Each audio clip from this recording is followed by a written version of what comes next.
ഏവർക്കും ലേൺസിയോയുടെ മറ്റൊരു ക്ലാസ്സിലേക്ക് സ്വാഗതം. നമ്മൾ യൂറോപ്യന്മാരുടെ ആഗമനത്തെക്കുറിച്ചാണ് അടുത്തതായി നോക്കുന്നത്. നമ്മൾ അതിന് മുമ്പായിട്ട് സ്കൂൾ ടെക്സ്റ്റ് മാഗസിൻ തന്നിരുന്നു. അപ്പോൾ എല്ലാവരും അത് നല്ലതുപോലെ വായിച്ച് മനസ്സിലാക്കിയതിന് ശേഷം ഈ ക്ലാസ്സുകൾ പഠിക്കുക. അപ്പം നമുക്ക് ആദ്യത്തെ ഭാഗത്തിലേക്ക് കടക്കാം. ആധുനിക ഇന്ത്യ ചരിത്രത്തിന് തുടക്കം കുറിച്ചത് യൂറോപ്യന്മാരുടെ ആഗമനമാണ്. അപ്പം എന്താണ് ആധുനിക ഇന്ത്യ ചരിത്രത്തിന് തുടക്കം കുറിച്ചത്? ആരുടെ ആഗമനത്തോടു കൂടിയാണ്? യൂറോപ്യന്മാരുടെ ആഗമനത്തോടു കൂടിയാണ്. ഇന്ത്യ കണ്ടെത്താനുള്ള ഔദ്യോഗിക ശ്രമം ആരംഭിച്ചത് കൊളംബസ് ആണ്. ആരാണ്? അമേരിക്ക കണ്ടെത്തിയ കൊളംബസ് ആണ് ഇന്ത്യ കണ്ടെത്താനുള്ള ഔദ്യോഗിക ശ്രമം ആരംഭിച്ചത്. ഇന്ത്യയിലെത്തിയ ആദ്യ വിദേശികൾ ചോദിച്ചാൽ അറബികളാണ്. ആരാണ് ഇന്ത്യയിലെത്തിയ ആദ്യ വിദേശികൾ? ഓർക്കുക, ഇന്ത്യയിലെത്തിയ ആദ്യ വിദേശികൾ ചോദിച്ചാൽ അറബികളാണ്. ഇന്ത്യയിലെത്തിയ ആദ്യ യൂറോപ്യന്മാർ മാത്രമാണ് ആര്? പോർച്ചുഗീസുകാർ. അപ്പം അത് തമ്മിൽ തിരിഞ്ഞു പോകരുത്. അപ്പോൾ ആധുനിക ഇന്ത്യ ചരിത്രത്തിന് തുടക്കം കുറിച്ചത് യൂറോപ്യന്മാരുടെ ആഗമനത്തോടെയാണ്. അപ്പോൾ ആധുനിക ഇന്ത്യ ചരിത്രത്തിന് തുടക്കം കുറിച്ചത് ആരുടെ ആഗമനത്തോടു കൂടിയാണ്? യൂറോപ്യന്മാരുടെ ആഗമനത്തോടു കൂടിയാണ്. ഇന്ത്യ കണ്ടെത്താനുള്ള ഔദ്യോഗിക ശ്രമം ആരംഭിച്ചത് കൊളംബസ് ആണ്. ഇന്ത്യയിലെത്തിയ ആദ്യ വിദേശികൾ ആരാണ്? അറബികളാണ്. അറബികളാണ് ഇന്ത്യയിലെത്തിയ ആദ്യ വിദേശികൾ. ഏഷ്യൻ രാജ്യങ്ങളിൽ നിന്നും യൂറോപ്യൻ രാജ്യങ്ങളിലേക്കുള്ള പ്രധാന പ്രവേശന കവാടമായിരുന്നു കോൺസ്റ്റാന്റിനോപ്പിൾ. AD 1453 തുർക്കികൾ കോൺസ്റ്റാന്റിനോപ്പിൾ കീഴടക്കി. ഇത് യൂറോപ്പും ഏഷ്യയും തമ്മിലുള്ള കച്ചവട ബന്ധത്തെ തടസ്സപ്പെടുത്തി. ഈ പശ്ചാത്തലത്തിൽ യൂറോപ്യന്മാർക്ക് കടൽ മാർഗം ഇന്ത്യയിലേക്കുള്ള ഒരു വാണിജ്യപാത കണ്ടെത്തുക ആവശ്യമായി വന്നു. അപ്പം എന്താണ്? ഏഷ്യൻ രാജ്യങ്ങളിൽ നിന്നും യൂറോപ്യൻ രാജ്യങ്ങളിലേക്കുള്ള പ്രധാന പ്രവേശന കവാടമായിരുന്നു ഏത്? കോൺസ്റ്റാന്റിനോപ്പിൾ. വർഷം എന്നാണ്? 1453 എന്നാണ്. 1453 തുർക്കികൾ എന്തു ചെയ്തു? കോൺസ്റ്റാന്റിനോപ്പിൾ കീഴടക്കി. ഇത് യൂറോപ്പും ഏഷ്യയും തമ്മിലുള്ള കച്ചവട ബന്ധത്തെ തടസ്സപ്പെടുത്തി. ഈ പശ്ചാത്തലത്തിൽ യൂറോപ്യന്മാർക്ക് കടൽ മാർഗം ഇന്ത്യയിലേക്കുള്ള ഒരു വാണിജ്യപാത കണ്ടെത്തുക ആവശ്യമായി വന്നു. കടൽ മാർഗം ഇന്ത്യയിലെത്തിയ ആദ്യ യൂറോപ്യന്മാരായിരുന്നു ആര്? പോർച്ചുഗീസുകാർ. എന്താണ്? കടൽ മാർഗം ഇന്ത്യയിലെത്തിയ ആദ്യ യൂറോപ്യന്മാർ എന്ന് ചോദിച്ചാൽ മാത്രമാണ് ആര് വരുന്നത്? പോർച്ചുഗീസുകാർ. ഇന്ത്യയിൽ നിന്നും ആദ്യം തിരിച്ചുപോയ വിദേശികൾ ചോദിച്ചാലോ? ഡച്ചുകാരാണ്. അപ്പൊ ആദ്യം വന്ന യൂറോപ്യന്മാർ ചോദിച്ചാൽ പോർച്ചുഗീസുകാരാണ്. ആദ്യം തിരിച്ചുപോയതാരാണ്? ഡച്ചുകാരുമാണ്. ഇന്ത്യയിൽ ആധിപത്യം സ്ഥാപിച്ച യൂറോപ്യന്മാരുടെ ക്രമം നമുക്ക് നോക്കാം. ആദ്യം വന്നതാരാണ്? പോർച്ചുഗീസുകാരാണ്. അവസാനം വന്നത് ഫ്രഞ്ചുകാരാണ്. അപ്പൊ പോർച്ചുഗീസുകാർ വന്നു, അതിനുശേഷം ഡച്ചുകാർ വന്നു, പിന്നീട് ബ്രിട്ടീഷുകാർ വന്നു, അവസാനം ആര് വരുന്നു? ഫ്രഞ്ചുകാർ വരുന്നു. അപ്പൊ നമുക്ക് വേണമെങ്കിൽ കോഡായിട്ട് പോഡ ബീഫെ എന്ന് പഠിക്കാം. പോഡ ബീഫെ എന്ന് പഠിക്കാം. പോർച്ചുഗീസ്, ഡച്ചുകാര്, ബ്രിട്ടീഷുകാര്, ഫ്രഞ്ചുകാര്. അതുപോലെ തന്നെ നമ്മൾ PDF എന്ന് പറയത്തില്ലേ, അതുപോലെ PDEF എന്ന് പഠിക്കാം. അതിൻ്റെ കൂടെ ഒരു PDF-ൻ്റെ കൂടെ PDEF എന്ന് ചേർത്ത് കഴിഞ്ഞാൽ, അല്ലെങ്കിൽ ഇയും കൂടി ചേർത്ത് PDEF എന്ന് നമുക്ക് എന്ത് ചെയ്യാം? വേണമെങ്കിൽ ഓർത്ത് വെക്കാം. എന്താണ്? പോർച്ചുഗീസുകാർ, ഡച്ചുകാർ, ഇംഗ്ലീഷുകാർ, ഫ്രഞ്ചുകാർ. അങ്ങനെ നമുക്ക് ഓർത്ത് വെക്കാം. അപ്പൊ കടൽ മാർഗം ഇന്ത്യയിലെത്തിയ ആദ്യ യൂറോപ്യന്മാർ ആരാണ്? പോർച്ചുഗീസുകാരാണ്. ഇന്ത്യയിൽ നിന്നും ആദ്യം തിരിച്ചുപോയ വിദേശികൾ ചോദിച്ചാൽ ഡച്ചുകാരാണ്. ഇന്ത്യയിൽ ആധിപത്യം സ്ഥാപിച്ച യൂറോപ്യന്മാരുടെ ക്രമം എങ്ങനെയായിരുന്നു? പോർച്ചുഗീസുകാർ, ഡച്ചുകാർ, ബ്രിട്ടീഷുകാർ, ഫ്രഞ്ചുകാർ. ഏത് നൂറ്റാണ്ടിലാണ് യൂറോപ്യർ വ്യാപാരത്തിനായി കേരള തീരത്തെത്തുന്നതെന്ന് ചോദിച്ചാൽ 15-ാം നൂറ്റാണ്ടിൻ്റെ അവസാനമായിരുന്നു. അപ്പോൾ ഏത് നൂറ്റാണ്ടിലാണ് യൂറോപ്യർ വ്യാപാരത്തിനായി കേരള തീരത്ത് എത്തുന്നതെന്ന് ചോദിച്ചാൽ ഏത് നൂറ്റാണ്ടാണ്? 15-ാം നൂറ്റാണ്ടിൻ്റെ അവസാനമാണ്. പറങ്കികൾ എന്നറിയപ്പെടുന്നത് നമുക്കറിയാം, പോർച്ചുഗീസുകാരെയാണ് പറങ്കികൾ എന്ന് അറിയപ്പെടുന്നത്. ഒരു കാര്യം കൂടി ഓർക്കുക, പറങ്കി പടയാളികൾ എന്ന കൃതി രചിച്ചതാരാണ്? സർദാർ KM പണിക്കരാണ്. ആരാണ്? സർദാർ KM പണിക്കരാണ് പറങ്കി പടയാളികൾ എന്ന കൃതി രചിച്ചത്. അതിൽ വാസ്കോഡഗാമ വരുന്ന കാര്യങ്ങളൊക്കെ പറയുന്നുണ്ട്. അപ്പൊ പറങ്കികൾ എന്നറിയപ്പെടുന്നത് ആരെയാണ്? പോർച്ചുഗീസുകാരെയാണ്. പരന്ത്രീസുകാർ എന്നറിയപ്പെടുന്നത് ഫ്രഞ്ചുകാരെയാണ്. അപ്പോൾ ഓർത്ത് വെക്കാൻ വേണമെങ്കിൽ പരന്ത്രീസുകാർ ആദ്യത്തെ ലെറ്റർ എന്താണ്? പായല്ലേ? ആ പാ എഴുതിയിട്ടല്ലേ നമ്മൾ ഫ എഴുതുന്നത്. ആദ്യം പാ എഴുതി അതിൽ നിന്നല്ലേ ഫായിലോട്ട് പോകുന്നത്. അപ്പൊ അത് വെച്ചിട്ട് നമുക്ക് കണക്ട് ചെയ്ത് പഠിക്കാം. പരന്ത്രീസുകാർ എന്നറിയപ്പെടുന്നത് ആരെയാണ്? ഫ്രഞ്ചുകാരെയാണ്. ലെന്തക്കാർ എന്നറിയപ്പെടുന്നത് ഡച്ചുകാർ അല്ലെങ്കിൽ നെതർലൻഡുകാരെയാണ്. അപ്പൊ ലെന്തക്കാർ എന്നറിയപ്പെടുന്നത് ആരെയാണ്? ഡച്ചുകാർ അല്ലെങ്കിൽ നെതർലൻഡുകാരെയാണ്. അപ്പൊ ഏത് നൂറ്റാണ്ടിലാണ് യൂറോപ്യർ വ്യാപാരത്തിനായി കേരള തീരത്ത് എത്തുന്നതെന്ന് ചോദിച്ചാൽ 15-ാം നൂറ്റാണ്ടിന്റെ അവസാനമാണ്. പറങ്കികൾ എന്നറിയപ്പെടുന്നത് പോർച്ചുഗീസുകാരെയാണ്. പരന്ത്രീസുകാർ എന്നറിയപ്പെടുന്നത് ഫ്രഞ്ചുകാരെയാണ്. ലെന്തക്കാർ എന്നറിയപ്പെടുന്നത് ഡച്ചുകാർ അല്ലെങ്കിൽ നെതർലൻഡുകാരെയാണ്. വെള്ളക്കാർ എന്നറിയപ്പെടുന്നത് ആരെയാണ്? നമുക്കറിയാം, ബ്രിട്ടീഷുകാരെയാണ്. യവനർ എന്നറിയപ്പെടുന്നത് ഗ്രീക്കുകാരെയാണ്. അപ്പൊ യവനപ്രിയ എന്നറിയപ്പെടുന്നത് എന്തിനെയാണെന്ന് ചോദിച്ചാൽ കുരുമുളകിനെയുമാണ്. അപ്പൊ യവനർ എന്നറിയപ്പെടുന്നത് ഗ്രീക്കുകാരെയാണ്. വെള്ളക്കാർ എന്നറിയപ്പെടുന്നത് ബ്രിട്ടീഷുകാരെയാണ്. യവനപ്രിയ എന്നറിയപ്പെടുന്നത് എന്തിനെയാണ്? കുരുമുളകിനെയുമാണ്. ശീമക്കാർ എന്നറിയപ്പെടുന്നതും ഇംഗ്ലീഷുകാരെയാണ്. ഒന്ന് ഓർത്ത് വെക്കുക, വെള്ളക്കാർ മാത്രമല്ല, ശീമക്കാർ എന്നറിയപ്പെടുന്നതും ആരെ തന്നെയാണ്? ഇംഗ്ലീഷുകാരെയാണ്. കടൽ മാർഗം ഇന്ത്യയിലെത്തിയ ആദ്യ യൂറോപ്യൻ ആരാണ്? വാസ്കോഡഗാമയാണ്. കടൽ മാർഗം ഇന്ത്യയിലെത്തിയ ആദ്യ യൂറോപ്യർ ചോദിച്ചു കഴിഞ്ഞാൽ പോർച്ചുഗീസും, ആദ്യത്തെ യൂറോപ്യൻ എന്ന് എടുത്തു ചോദിച്ചു കഴിഞ്ഞാൽ അതാരാണ്? വാസ്കോഡഗാമയുമാണ്. അപ്പൊ വെള്ളക്കാർ എന്നറിയപ്പെടുന്നത് ബ്രിട്ടീഷുകാരാണ്. അതുപോലെ തന്നെ ശീമക്കാർ എന്നറിയപ്പെടുന്നതും ബ്രിട്ടീഷുകാരെയാണ്. യവനർ എന്നറിയപ്പെടുന്നത് ഗ്രീക്കുകാരെയാണ്. യവനപ്രിയ എന്നറിയപ്പെടുന്നത് എന്തിനെയാണ്? കുരുമുളകിനെയാണ്. കടൽ മാർഗം ഇന്ത്യയിലെത്തിയ ആദ്യ യൂറോപ്യൻ ചോദിച്ചു കഴിഞ്ഞാൽ ആരാണ്? വാസ്കോഡഗാമയാണ്. കേപ്പ് ഓഫ് ഗുഡ് ഹോപ്പ് വഴി കേരളത്തിലേക്ക് എത്തിച്ചേർന്ന ആദ്യത്തെ യൂറോപ്യൻ ശക്തിയാണ് ആര്? പോർച്ചുഗീസുകാർ. അപ്പൊ കേപ്പ് ഓഫ് ഗുഡ് ഹോപ്പ് വഴി കേരളത്തിലേക്ക് എത്തിച്ചേർന്ന ആദ്യത്തെ യൂറോപ്യൻ ശക്തി ചോദിച്ചു കഴിഞ്ഞാൽ പോർച്ചുഗീസുകാരാണ്. കാരണം എന്താണ്? തുർക്കികൾ കോൺസ്റ്റാന്റിനോപ്പിൾ കീഴടക്കിയെന്ന് നമ്മൾ പഠിച്ചു. അപ്പൊ കരമാർഗത്തിലൂടെ ആ വഴി സഞ്ചാരികൾ പോകുമ്പോൾ അവരെ കൊള്ളയടിക്കുക പതിവായിരുന്നു. അപ്പൊ അതിൽ നിന്നും അവർക്ക് രക്ഷ നേടാൻ വേണ്ടി എന്ത് ചെയ്യണമായിരുന്നു? കടൽ മാർഗം ഒരു പാത കണ്ടെത്തണമായിരുന്നു. അങ്ങനെയാണ് 1488 ബർത്തലോമിയോ ഡയസ് എന്ന് പറയുന്ന പോർച്ചുഗീസ് നാവികനാണ് എന്ത് കണ്ടുപിടിക്കുന്നത്? കേപ്പ് ഓഫ് ഗുഡ് ഹോപ്പ് അല്ലെങ്കിൽ എന്താണ്? ശുഭപ്രതീക്ഷ മുനമ്പ് എന്ന പാത കണ്ടെത്തുന്നത്. ആ പാതയിലൂടെയാണ് ആര് കേരളത്തിലേക്ക് വരുന്നത്? പോർച്ചുഗീസുകാർ കേരളത്തിലേക്ക് വരുന്നത്. അപ്പൊ അതും കൂടി ഒന്ന് ഓർത്ത് വെക്കുക. ബർത്തലോമിയോ ഡയസ് ആണ് ഇത് കണ്ടുപിടിച്ചത്.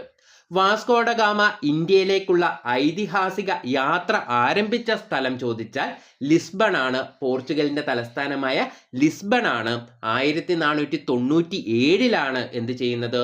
വാസ്കോഡഗാമ ഇന്ത്യയിലേക്കുള്ള ഐതിഹാസിക യാത്ര ആരംഭിച്ചത്. അപ്പൊ കേപ്പ് ഓഫ് ഗുഡ് ഹോപ്പ് വഴി കേരളത്തിലേക്ക് എത്തിച്ചേർന്ന ആദ്യത്തെ യൂറോപ്യൻ ശക്തി ചോദിച്ചു കഴിഞ്ഞാൽ അതാരാണ്? പോർച്ചുഗീസുകാരാണ്. വാസ്കോഡഗാമ ഇന്ത്യയിലേക്കുള്ള ഐതിഹാസിക യാത്ര ആരംഭിച്ച സ്ഥലം ചോദിച്ചാൽ ലിസ്ബൺ ആണ്. അത് ഏത് വർഷമാണ്? 1497. ഏത് വർഷമാണ്? 1497. ഇന്ത്യയിലേക്ക് ഒരു പുതിയ വാണിജ്യ മാർഗം കണ്ടുപിടിക്കാനും പൗരസ്ത്യ ദേശങ്ങളുമായുള്ള വാണിജ്യം വികസിപ്പിക്കാനുമായിരുന്നു പോർച്ചുഗൽ രാജാവായിരുന്ന മാനുവൽ ഒന്നാമൻ വാസ്കോഡഗാമയെ ഇന്ത്യയിലേക്ക് അയച്ചത്. അപ്പം ആ വാസ്കോഡഗാമയെ ഇന്ത്യയിലേക്ക് അയച്ചത് ആരാണ്? പോർച്ചുഗൽ രാജാവായിരുന്ന മാനുവൽ ഒന്നാമനായിരുന്നു. എന്തിനു വേണ്ടിയായിരുന്നു? ഇന്ത്യയിലേക്ക് ഒരു പുതിയ വാണിജ്യ മാർഗം കണ്ടുപിടിക്കാനും പൗരസ്ത്യ ദേശങ്ങളുമായുള്ള വാണിജ്യം വികസിപ്പിക്കാനുമായിരുന്നു. വാസ്കോഡഗാമ കേരളത്തിൽ ആദ്യമായി എത്തിയത് 1498 മെയ് 20 ഇമ്പോർട്ടൻ്റ് ആണ്.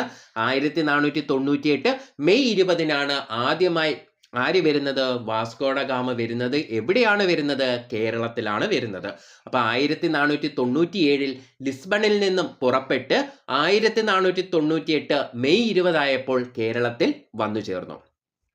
വാസ്കോഡ ഗാമയ്ക്കൊപ്പം കേരളത്തിലെത്തിയ പോർച്ചുഗീസ് നാവികനാണ് അൽവാരോ വെൻഹോവ്. ആരാണ്? അൽവാരോ വെൻഹോവ് എന്നത് വാസ്കോഡ ഗാമയ്ക്കൊപ്പം കേരളത്തിലെത്തിയ പോർച്ചുഗീസ് നാവികനാണ്. ആരാണ്? അൽവാരോ വെൻഹോവ്. വാസ്കോഡ ഗാമ സഞ്ചരിച്ച കപ്പൽ ഏതാണ്? സെന്റ് ഗബ്രിയൽ എന്ന കപ്പലിലാണ് വാസ്കോഡ ഗാമ സഞ്ചരിക്കുന്നത്. ഏത് കപ്പലാണ്? Saint Gabriel. ഏത് കപ്പലാണ്? സെന്റ് ഗബ്രിയൽ എന്ന കപ്പലിലാണ് വാസ്കോഡ ഗാമ സഞ്ചരിക്കുന്നത്. വാസ്കോഡ ഗാമയെ ആദ്യ യാത്രയിൽ അനുഗമിച്ച കപ്പലുകൾ ഏതൊക്കെയാണ്? സെന്റ് റാഫേലുമുണ്ട്, ദി ബെറിയോയുമുണ്ട്. അപ്പൊ റാഫേൽ യുദ്ധവിമാനമൊക്കെ ഇല്ലേ, അതൊക്കെ വെച്ച് കണക്ട് ചെയ്ത് പഠിക്കുക. റാഫേൽ, സെന്റ് റാഫേലുമുണ്ട്, ദി ബെറിയോയുമുണ്ട്. അപ്പൊ എന്താണ്? വാസ്കോഡ ഗാമയ്ക്കൊപ്പം കേരളത്തിലെത്തിയ പോർച്ചുഗീസ് നാവികനാരാണ്? അൽവാരോ വെൻഹോവാണ്. വാസ്കോഡ ഗാമ സഞ്ചരിച്ച കപ്പൽ ചോദിച്ചാൽ സെന്റ് ഗബ്രിയേൽ ആണ്. അപ്പോൾ വാസ്കോഡ ഗാമ സഞ്ചരിച്ചത് ഏത് കപ്പലിലാണ്? സെന്റ് ഗബ്രിയേൽ എന്ന കപ്പലിലാണ്.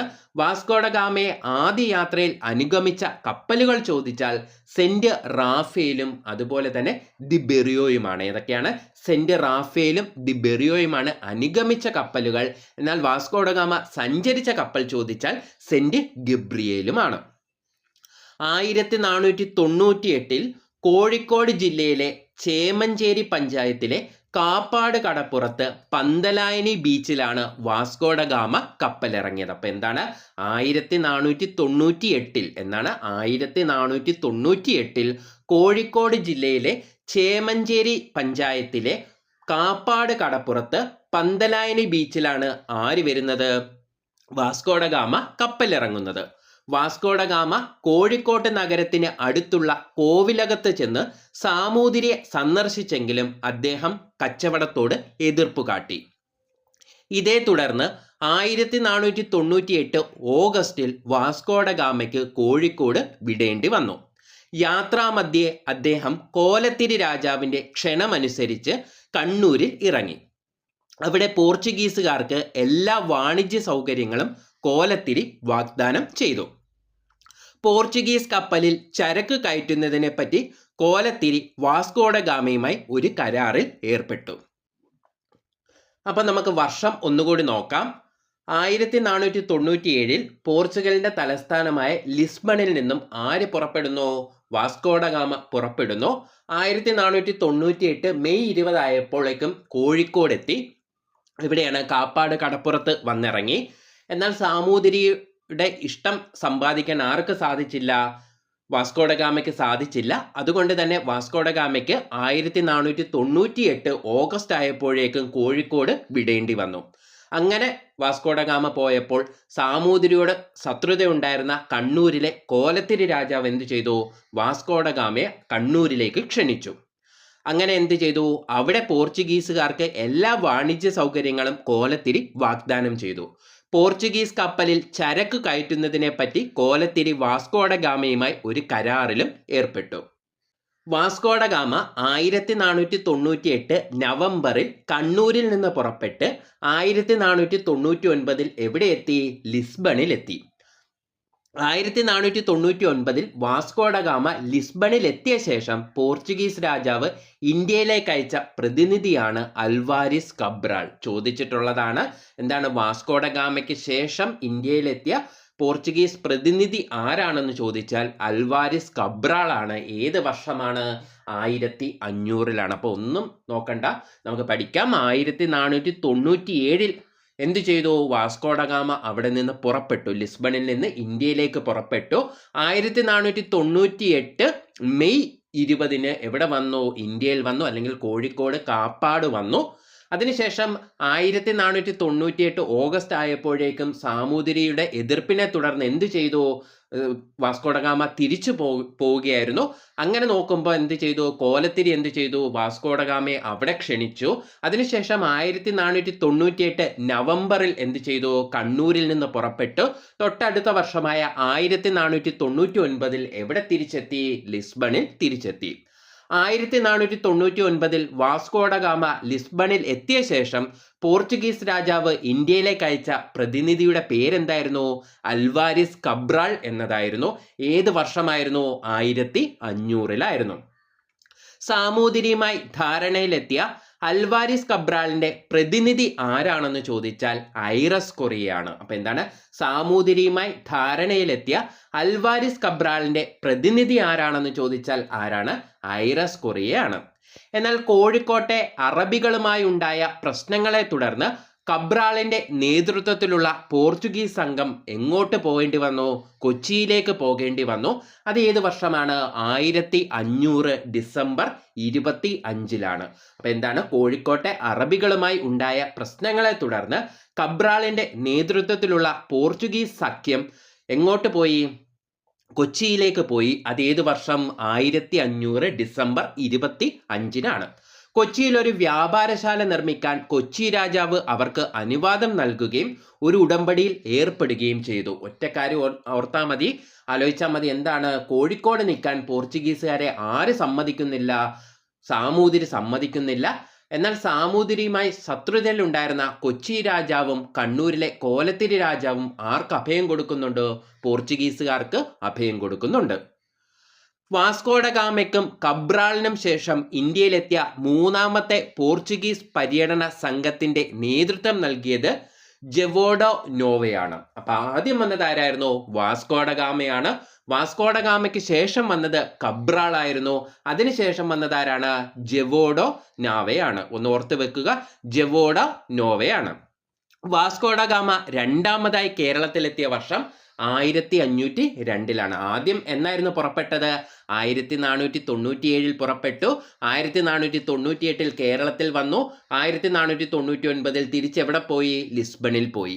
അതിനുശേഷം രണ്ടാമത് വരുന്നത് എന്നാണ്, 1502-ലാണ്. അപ്പൊ വാസ്കോഡ ഗാമ രണ്ടാമതായി കേരളത്തിൽ എത്തിയ വർഷം ചോദിച്ചാൽ 1502-ലാണ്. വാസ്കോഡ ഗാമ അവസാനമായും അല്ലെങ്കിൽ മൂന്നാമതായി കേരളത്തിൽ എത്തിയ വർഷം 1524-ലാണ്. അപ്പൊ 1498 ആദ്യം വരുന്നു, 1502 രണ്ടാമത് വരുന്നു, 1524 മൂന്നാമതായി അല്ലെങ്കിൽ അവസാനമായി വരുന്നു. കാരണം വാസ്കോഡ ഗാമ മരണപ്പെടുകയാണ് ചെയ്യുന്നത്. അപ്പൊ വാസ്കോഡ ഗാമ രണ്ടാമതായി കേരളത്തിലെത്തിയ വർഷം 1502-ആണ്. അവസാനമായും മൂന്നാമതായും വന്നത് 1524-ലുമാണ്. വാസ്കോഡ ഗാമ പോർച്ചുഗീസ് വൈസ്രോയിയായി കേരളത്തിലെത്തിയ വർഷം 1524-ലാണ്. അപ്പൊ മൂന്നാമതായും അവസാനവുമായി കേരളത്തിൽ വരുന്നത് എന്നാണ്, 1524-ലാണ്. അന്ന് നാവികനായിട്ടല്ല, പകരം ആരായിട്ടായിരുന്നു വരുന്നത്, പോർച്ചുഗീസ് വൈസ്രോയി ആയിട്ടായിരുന്നു കേരളത്തിൽ വരുന്നത്. വാസ്കോഡ ഗാമ അന്തരിച്ച വർഷം 1524 ഡിസംബർ 24-നാണ്. ക്രിസ്മസിന്റെ തലേ ദിവസം ഓർത്തു വെക്കുക, 1524 ഡിസംബർ 24-നാണ് വാസ്കോഡ ഗാമ അന്തരിക്കുന്നത്. വാസ്കോഡ ഗാമയുടെ ഭൗതിക ശരീരം ആദ്യം അടക്കം ചെയ്ത പള്ളി സെന്റ് ഫ്രാൻസിസ് ചർച്ചാണ് കൊച്ചിയിൽ. ഫോർട്ട് കൊച്ചിയിലൊക്കെ പോയിട്ടുള്ളവർക്ക് അറിയാൻ പറ്റും, ആ പള്ളി നമുക്ക് കാണാൻ പറ്റും. അപ്പൊ എന്താണ്, വാസ്കോഡ ഗാമയുടെ ഭൗതിക ശരീരം ആദ്യം അടക്കം ചെയ്തിരുന്ന പള്ളി ഏതാണ്, സെന്റ് ഫ്രാൻസിസ് ചർച്ചാണ്. അതെവിടെയാണ്, കൊച്ചിയിലാണ്.